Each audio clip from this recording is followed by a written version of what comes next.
Hello everyone and welcome. Today we're gonna talk about flower horns. Mainly for two reasons. Number one, I did an oopsie. And number two, Paul's flower horn George died the other day.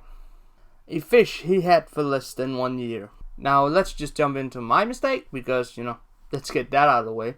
In a previous video, I do believe it was the video with Zach from Catch 'em All Fishing, I said that flower horns only live for 2 years. On one hand, that is true, as some strains of flower horns have really poor genetics and therefore rarely get past 2 years. But I've been spending my weekend researching these guys, and they are in the minority. There are mostly pretty decent strained flower horns out there. So I want to apologize for having given the impression that I meant all flower horns, because that is blatantly not correct. Basically, this is why we have to do research, so we don't look real dumb. And that's kind of why we're going to go into Paul's little video about George the flower horn, which sadly has died.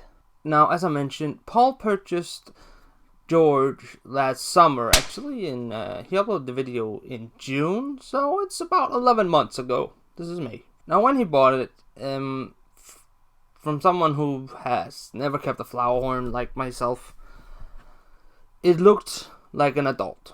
But I have again been researching flower horns, and George did have a trait that seemed that he wasn't a mature adult, as they apparently change color as they mature. George did this. I may be able to show a couple pictures of him.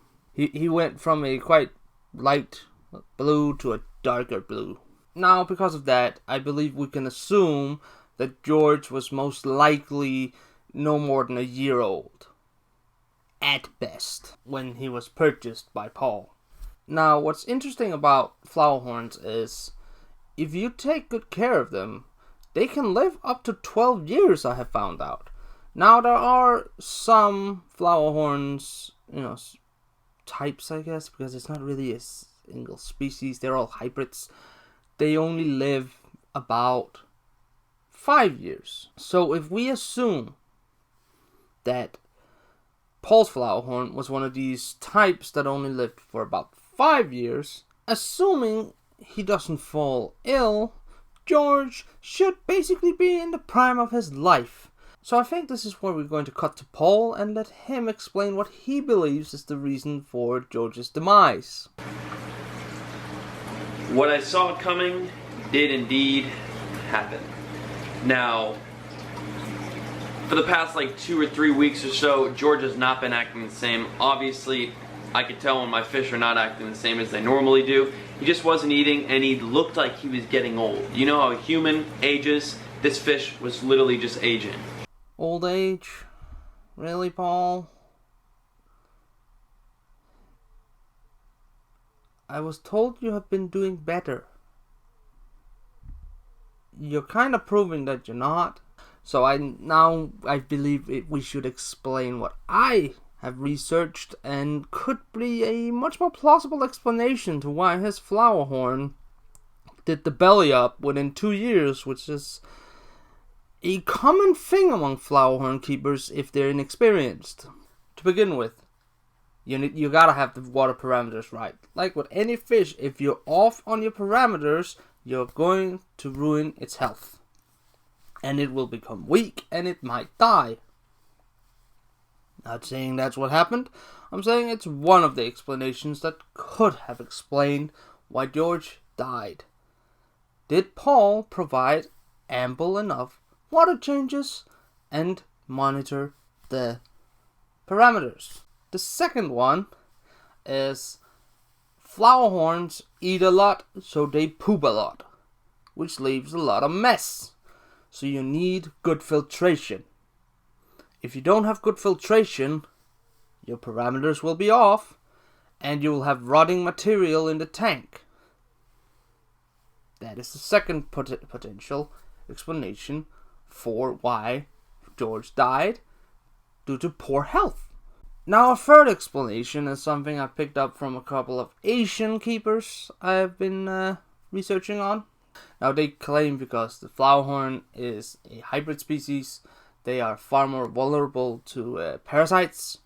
And I know in the very first video Paul uploaded with this fish, he fed it raw tilapia.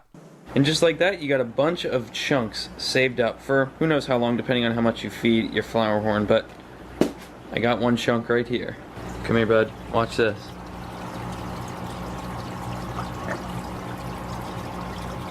Now, tilapia, like any other fish, has a very high risk of having parasites. Even the ones we eat have this. I've seen it many times. You can actually do things that can draw them out. I can't remember what it is. Never mind, it's really disgusting that we shouldn't talk about that because it's our food. But these parasites could have affected George. Now, this is why these Asian keepers, they recommend deworming your flowerhorns quite often. I am quite convinced that Paul has not done that. This could also explain what happened to George that did not involve old age. Now remember, all this is something I have learned over the course of a few days of researching this. Now for the fourth potential problem. Paul, unlike most keepers of flowerhorns, has substrate in his tank. There's a reason why most don't. As flowerhorns are quite ferocious when they eat, they may eat the substrate, which, in many other species of both fish and reptiles and whatever, can cause impaction, which can kill your animal. This is a potential, it's a risk. I cannot guarantee it happened. It may never happen to some, but there is a reason why we see most of the keepers never having anything in their tanks. And again, remember, all of this I learned in a few days. Paul noticed a change in George 3 weeks before he announced he was dead. Which means Paul had 3 weeks to research if there was any issues that he could rectify that may change the status of George. If he was sick, he may have been able to help him. But Paul jumps straight to he was looking old, so he was old, and he doesn't really get into it anymore. Which again proves my original thesis that Paul is very impulsive and doesn't do his research. Now this video then becomes a video not as much about Paul and his lack of research. It becomes a video about why we should do our research. Why research can really fix these basic problems that many of us will have if we don't do it. Do your fucking research! And unfortunately for Paul, that is actually his vast majority of issues. Things you can fix in a few days, and I was told he had improved, and then I watched this, and my conclusion is he hasn't improved, which is sad. So this video is about why you should do your research. Most of them actually usually are just about that. Why you do your research, you can fix so many things so easily. I'm sorry that George died. Genuinely, Paul didn't seem like he did not care about the fish. He did seem to care. But Paul should definitely improve his research. I've seen him himself say, do your research. Well, Paul, do your research. You could have had that fish for many years. That's going to do it for today's video. I know it's short, but it was just a quick little video about, a mistake I made, a mistake Paul is making, a mistake many of us has made. It was brought to my attention, so I decided to address it. I hope you enjoyed it. Thank you for spending your time with me. If you liked it, please leave a like. Maybe even subscribe. And until next time, have a good day.